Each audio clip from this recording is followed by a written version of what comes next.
Hello বন্ধুরা, good morning. আজ হচ্ছে 1লাই মাঘ। আজ আমরা চলে এসেছি ঝাড়খণ্ডের ধলভঙ্গড় প্রখণ্ডের স্বর্গছড়া গ্রামে মকর সংক্রান্তি উপলক্ষে বরাম পূজা দেখতে।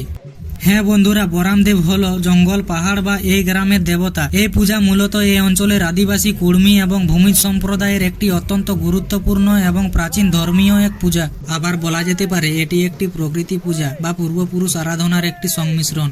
হ্যাঁ বন্ধুরা, এখানকার বাসিন্দাদের বিশ্বাস অনুযায়ী তিনি এই গ্রামকে নানা রকম প্রাকৃতিক দুর্যোগ, রোগবালাই ও নানা রকম বিপদ থেকে রক্ষা করেন।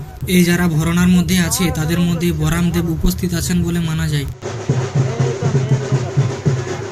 আর বন্ধুরা, আপনাদের ভিডিওটি যদি ভালো লাগে ভিডিওটিতে একটু লাইক করে দিবেন এবং চ্যানেলটি সাবস্ক্রাইব করার পাশাপাশি পাশের বেল আইকনটি প্রেস করে দিবেন, যাতে চ্যানেলের কোনো নতুন ভিডিও আপলোড করলে আপনি সবার আগে নোটিফিকেশন পেয়ে যান। কারণ এই শর্ট ভিডিওর ফুল ভিডিও খুব শিগগির আসতে চলেছে এই চ্যানেলের মাধ্যমে। তো বন্ধুরা, আজকের ভিডিও এইটুকুই। Tata, bye bye.